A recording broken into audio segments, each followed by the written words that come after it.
Are you?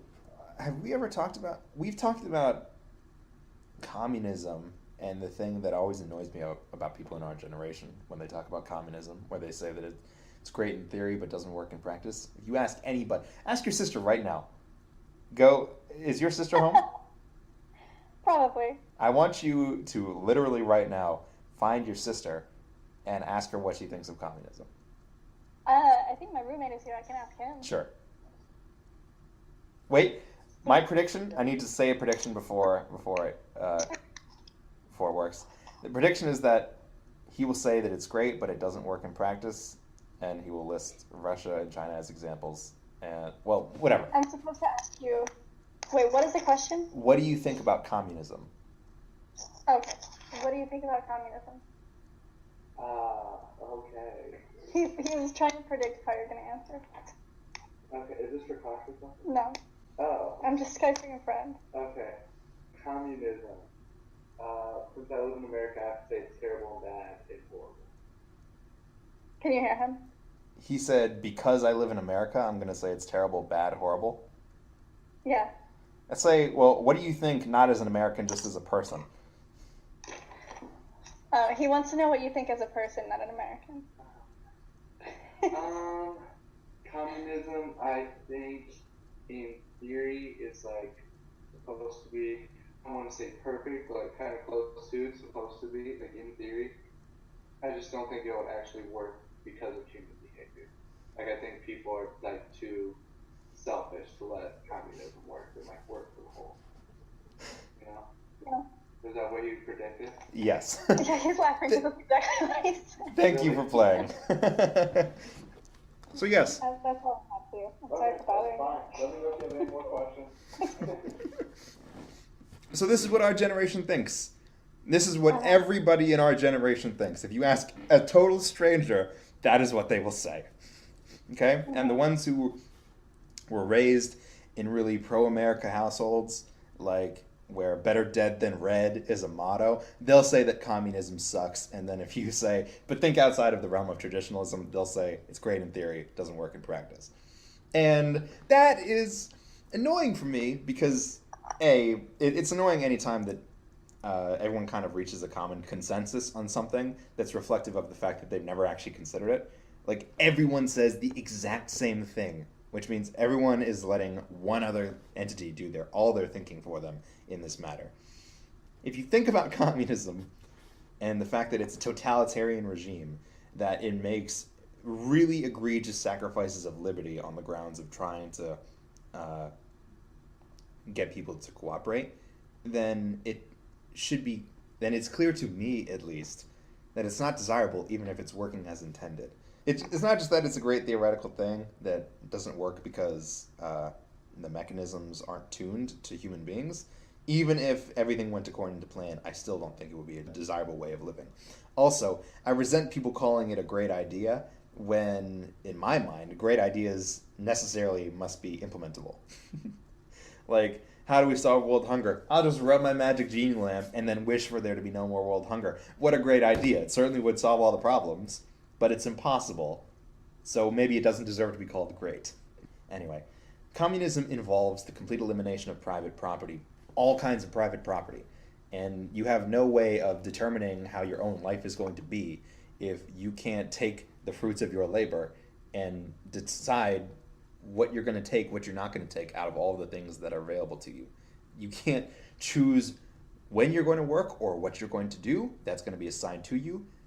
I think that even communism is based on who owns the means of production and stuff. So I know that it doesn't really literally in its main manifesto outline, the state's going to be telling you who you're allowed to mate with or whatever. But it's a totalitarian regime that has very, very strict controls over your financial life, which means your life. And I don't think that people should be so quick to accept that it would be great in theory. But mainly I'm just annoyed that everyone says exactly the same thing. Everyone says exactly the same thing. I don't know how it happened. Think about how that happened. How the hell did that happen? How did everyone in our generation get the exact same answer to this question? They must have heard it from someone. Someone must have said it. But I don't know who. Anyway, what was I thinking of? It's a conspiracy. It is everyone thinking the same thing based on there must be some undercurrent of something. But maybe it's just the way that communism is always framed in our education system, I guess. I don't know.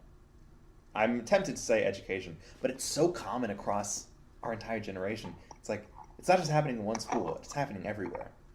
I don't know. Why did I bring up communism? There's some place that we were going that I don't think there was anywhere we were going. You just kind of started. Have we talked about systems of government? Oh, I was thinking of capitalism. Right. So, capitalism. What do you think about capitalism? This isn't as easy to predict as the other ones, but there are some like talking points that people consistently hit. Oh, hang on, I have an idea. I'm gonna mute my mic to you, but leave the recording on for a second to make a prediction on what I think you're gonna say, so that I can still play this game, still hopefully win. Okay, ready? I'll be back in a second. You are going to say that capitalism is necessary in order to produce goods and services the way that we do in the modern world. You need that kind of incentivization package. You need people to be able to make money for doing things better. But it also leads to a lot of wealth inequality, and for that reason there are a lot of social problems that come with it. Okay. What do you think? Okay, first of all, could you define capitalism for me? A system of economics where people who earn the medium of exchange currency are able to invest what they earn into goods and services that will allow them to earn more, which they can then invest more and then earn more, etc., on and on and on. So the means of production are available for private ownership to anyone who can afford to buy them, and people can use what they earn to make more stuff to earn more. That's capitalism. And American capitalism, for all the free market people who want to talk about how that's all that it's supposed to be, is it's just supposed to be you can do whatever you want. American capitalism involves government institutions such as the Patent Office, regulatory agencies, including, I would say the Patent Office is a regulatory agency, that sets rules that limit what the marketplace can do, what individuals within the marketplace can do. The main intention being that it works better or reduces harm towards bystanders, but there can be other reasons too. But anyway, there's some government involvement, typically for more coordination, but sometimes for gaming the system. What do you think about capitalism? I think it's generally the most, I don't even know if I would call it a system, but it's like the most natural way to think about things. Like, I have something, you have something, we trade. Well, the key is, you can't have capitalism really without the medium of exchange, which is money. Right. Or capital, actually. I mean, capital takes many forms. What money does is it allows, you can transfer anything, you can translate anything's value into monetary value, which you can then transfer back to other things. So you can compare apples and oranges, You can compare how many apples is one goat worth? Well, how much does a goat cost? How much does an apple cost? Bam. Then you can exchange perfectly easily. So having that kind of medium where you can obtain all of one type of good and that can or you can just be really good in one area and then you can branch out into any other area, I think is important, and also means that it's not like natural in a more proper sense, because what you just described is like bartering, but capitalism isn't rooted in bartering. It's rooted in capital. It's rooted in this universal perception of the value of goods and services and this liquidation of value. Anyway, I can see that you're doing something with your computer. What are you doing with your computer? Are you asking for help? Are you? No. I was looking up the definition of capitalism to see how it differed from what you said. Okay. How different is it from what I said? It's describing it as an economic system based on private ownership of the means of production and their operation. Characteristics central to capitalism include private property, capital accumulation, wage labor, voluntary exchange, a price system, and competitive markets. Anyway, I don't know, I guess kind of like the way democracy is the best, worst form of government, capitalism is the best, worst form of economics. What's good about it? It's the most efficient way for people to get the most value out of things. How do you mean? In another economic system, it's like you might assume that everybody needs one apple and one orange, but one person might value apples more highly and one person might value oranges more highly, and it's more efficient for them to be able to buy whatever they want rather than being given what they are assumed to want.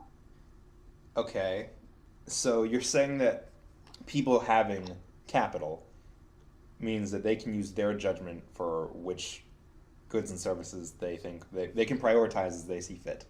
So I can say, Yeah. I want a flat screen TV, or I want a vacation, or I want whatever. And you have the ability to choose, which is the point that I made in contrast to communism. So you don't get to make this point again, because I already made it. So come up with something else. Also, it's not what I predicted, so I want you to keep talking until you say what I predicted you're going to say. Well, I don't know what you want me to say. What's bad about it? Market failures. Let's do it again for lay people. Like the way that certain prices things are not captured in the way that we do business, Like medicine. Right. So the price of medicine you're considering here to be a market failure, where the invisible hand of market, where supply beating demand is supposed to keep the prices of everything reasonable, is not applying because inelasticity of demand, because they'll buy it regardless. So changing the price doesn't change the demand. Changing the price doesn't change the demand, it just increases the profit. So prices rise, right? Yes. Yes. So, but there's other... Again, I am really trying to put you in a groove where you're going to end up saying the thing I want you to say. So, all right, I guess you just know. So, compare the quality of life in America versus the quality of life in the Soviet Union. Well, actually, not even the Soviet Union. Let's say Saudi Arabia. Well, again, like all these countries have their own unique cultures and stuff. Compare quality of life in a capitalist country versus the quality of life in a non-capitalist country. Which do you expect to be better? Capitalist? Why? I don't know. If my dad was here, he would be very disappointed that your education has not taught you how to respond to that question. Okay, I'm going to say one word and then you explain the entire concept to me. Okay? Okay. Competition. So how does competition fit into capitalism? Competition allows things to be produced at the lowest cost. Competition allows the marketplace... If you make your goods at higher quality, you will get more profit. So there is an incentive structure for making things of higher quality. There's also an incentive structure for doing things at a lower cost, making the same thing at a lower cost, because the more cost you save, the more profit you get. So there are these forces working to increase quality and decrease costs, which leads to this very strong push for better material possessions. Better TVs, better phones, all this stuff is better. Tastier food that's cheaper. You know, competition is the root of why the quality of life is better in general in countries that adopted capitalism in the early 1900s and whatever, late 1800s. I don't know the history of capitalism in America. Anyway, competition. Competition is the key. You need to have reward be proportional to performance if you want to incentivize better performance. Retaining reward proportionality to performance is really, really, really important for maintaining this explosion of better, cheaper stuff that we're living in right now. And competition is at the heart of that. But one of the problems with capitalism is that the more capital you have, the more leverage you have over the marketplace to acquire more capital. And then you get more capital, and you get more leverage to influence the market and get more capital, et cetera, et cetera. So it's a positive feedback loop, right? which leads to poor wealth distribution because capital concentrates in capitalistic systems. Because the lion's share of the reward for any economic activity goes to the people who supply the capital rather than the ideas or the labor or whatever. Some people are like of a mind that if you're really rich and all you do is invest your money, then maybe you don't deserve reward because you're not breaking your back out in the fields or whatever. But what you are doing is sustaining a risk. It's just not physical, personal risk. It's financial risk. And if somebody else makes $50,000 a year, if you risk $50,000 in a year, you're going to get a payoff that justifies doing so. It's like basically the point that I'm trying to make is that risking capital does deserve reward, even though it's not physically exhausting or anything. That's kind of being on the side of greater concentrations of wealth. And despite the fact that I do think that risking capital is worthwhile and deserving of reward, I don't like the outcome of the 0.01% having 50% of the wealth or whatever. You didn't say what I thought you were going to say. You are more surprising than your roommate. Congratulations. Are you going to play for me what you thought I was going to say? Or you can just tell me the gist of it. The gist of it was that capitalism is really good for making better, cheaper goods, and so is the source of a lot of all the great things in the world today, but it comes at the cost of wealth being concentrated into the hands of the few, which has a lot of social consequences. So that's what I thought you were going to say, but I guess I'm 1 for 2. But the question is capitalism the best for liberty and happiness? And you made the comparison before, in the same way that democracy is the worst form of government except for all the others that have been tried, you said that capitalism is the best worst form of government, or the best worst form of economics. How the pro-cons of capitalism outweigh the pro-cons of any other economic system that has so far been developed. Which is also the way I think about it. I'm not trying to overthrow capitalism and think a different economic system, but I do think I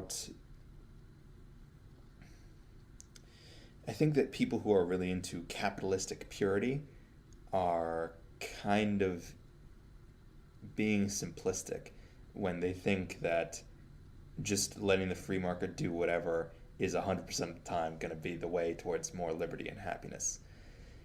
The example that I gave before of the patent office is one way that the government interferes with market business in a way that vastly improves the efficiency, the effectiveness of the market, and produces a lot of liberty and happiness because it incentivizes. The patent office makes sure that people who invent things are rewarded for doing so because it's so cost effective to just copy what other people are doing, because you don't have to sustain any of the R&D costs. All you have to do is buy one of their products and do whatever it is that they do. As long as you have an effective way of copying, you can get the best goods without having to pay any of the costs of developing them. So the patent office is a way of making sure that the people who actually put in the effort to invent things and are smart enough to invent things get the reward for it that they deserve. And that's just one example of how interfering with the market in a certain way can change the system to incentivize creating new, better goods at lower costs more than doing nothing would. And I think that one of the ways that we approach economic policy in this country is we have the free market types who don't want any interference, and we have the others, I guess, the regulators who want to make more rules that control what people can do. And I think that the only way that we can approach this rationally is to consider the rules, the intervention that's being proposed and say, what do we expect the outcome of this to be? And if it's worth it, then do it. And if it's not worth it, then don't do it. And anyone who describes their economic policy to you by just describing how much regulation they want there to be is probably not doing a lot of thinking about it. I guess what I would call it is, in terms of making, designing the rule set that will lead to the best market, I don't think that the answer is more regulation or less regulation. The answer is smart regulation. We should get the regulation that has the most benefit for the least cost. And that's what our approach should be. And I think that right now, the only voices that I'm really hearing blaring loudly are the people who want whose whole position can be summed up with more regulation or less regulation. And none of those people are being genuine. All of those people are being disingenuous. Smart regulation is the way to go. Smart regulation of a capitalistic system is, I think, the best way to create liberty and happiness.